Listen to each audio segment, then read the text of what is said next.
Today we'll be taking up with our next chapter, that is process synchronization. For this we need to understand firstly what is concurrency. In concurrency, it is a property of a system in which several computations are executed simultaneously and potentially interacting with each other, and it may result to inconsistency of data. So clear? What is concurrency control or concurrency? Several processes are executing in parallel. They are assessing the same shared variable, which might lead to incorrect results. So in order to overcome this, we'll be taking up this whole chapter. First thing is we'll be taking up what is race condition. A race condition occurs when two threads assesses a shared variable at the same time, or two or more processes are reading or writing the same shared data, and the final results depend on who precisely runs when, and this is called race condition. So clear? What is there with the race condition? Well, suppose there are two processes, they are trying to assess the same shared variable at the same time and they are making either reading it or they might be making updates to it. They are suppose updating it, then we need the race condition. This is, or you can say this is called race condition, and a final result depends upon either which process has executed when. Either process A has executed last or process B has executed last. This will define that what will be the corresponding result. So this whole thing, this is called race condition, and it might lead to incorrect results.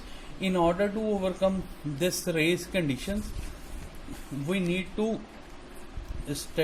go for mutual exclusion. The next concept that we'll be taking up is mutual exclusion. What is there with mutual exclusion? It is a problem.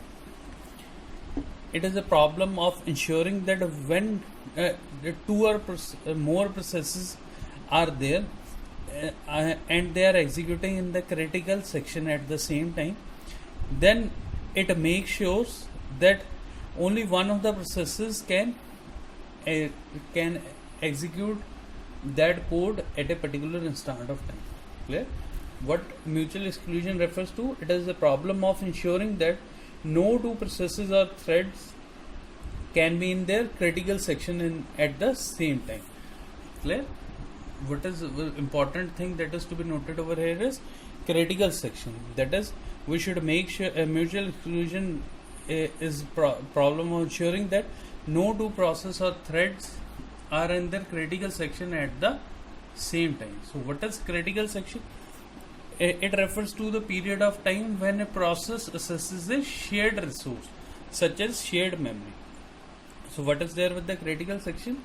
It refers to the period of time when the process assesses a shared resource such as shared memory. Only in that period of time we should be making sure that there is mutual exclusion. So what we need to do? We need to design a protocol that processes can use in order to cooperate. Each process must request permission to enter the critical section, and the section of code implementing this request, this is coded in the entry section, then followed by critical section, then finally exit section is there. So what is there? Suppose P1 is a process, it wants to enter the critical section. It will request for the critical section, then this will be given in the entry section code. If a process P1 it needs a permission to execute the code, it will make a request to enter the critical section, which is coded in the entry section. If the permission is given, then the process will be able to execute the critical section. After executing the critical section, by the means of exit section, it will move out of the critical section. After that, it will be able to remove the move to the remainder section.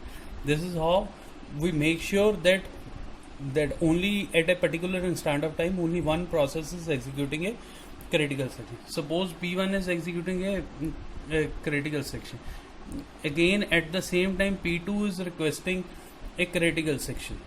Then it won't be possible, because again P2 will be requesting for the entry section. It will check that whether the critical section can be made available or not. After finding out that this is not available, it will delay the request, and correspondingly only process P1 will be allowed to execute the entry section. There is one more concept known as semaphores that we'll be discussing. These are the variables by means of which this whole process of critical section takes place. At this point we should be clear that what is critical section and how the various coding and the various activities related to the critical section takes place. We'll be discussing this by the means of one diagram that we'll be just taking up. We'll be looking at the critical section example by the means of the given diagram. Suppose there were having two processes, process A as well as process B. Suppose at the first instant of time the process A requests for the critical section, and the request is given to process A, and it is executing the critical section for the time intervals T1, T2 and T3. For time interval up to T1 to T3, the process A is executing its critical section. Suppose at time instant T2, B tries to enter the critical section. Now after seeing that, it finds that A is already executing its critical section at the time instant T2 to T3. So what it will do, the process B that will be blocked. So for how much amount of time it will be blocked? It will be blocked for the amount of time it is process A is executing its critical section. After process A has completed execution of its critical section, then B is allowed to enter its critical section, and after that B executes the critical section. After executing critical section, then B leaves the critical section. This is how the process of mutual exclusion this is achieved with critical section regions. What is mutual exclusion? It is to be make sure that at a particular instant of time only the shared variables are assessed by a single particular process only. As we have seen, process A tries to firstly is request mutual this critical section. It is given the request, it is given the access, it starts executing its critical section. But after at time T2, at the time where critical section is still with process A, process B requests to enter the critical section, but after analyzing that it is still held by process A, the B is blocked to enter the critical section. Then after at time T3, after A completes the critical section, then B is allowed to enter the critical section. It executes the critical section. After that, B moves out of the critical section. Okay, this is how the concept of critical section works. Now there is some solutions to critical section. Okay, how this can be sorted out, the critical section problem. So the solutions for that is, first is mutual exclusion.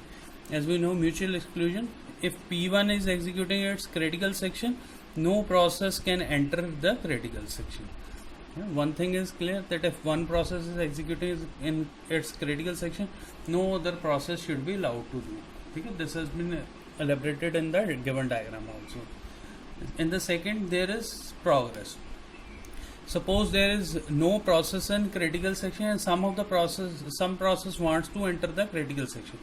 Suppose there are two or more than two processes who wants to enter the critical section, then only those processes can participate in making a decision that who will enter the critical section. Those are executing in the remainder section. This point must be clear, that if there is no process in the critical section, and some processes want to enter the critical section. Then in making decision that which process will be allowed to execute the critical section first, those processes are can participate that are not executing in the remainder section. Clear? Last one is boundary waiting. What is there with boundary waiting? In boundary waiting, there exists a bound, that is a bound, there is a limit on the number of times the processes are allowed in critical section after request and before request is granted. Clear? That there must be some upper limit, a limit on the number of times a process are allowed to execute its critical section, to enter critical section after a request is made and the before request is granted to a particular process. So if you keep these 3 points in mind, you will be able to solve the problem of the given thing. Thank you.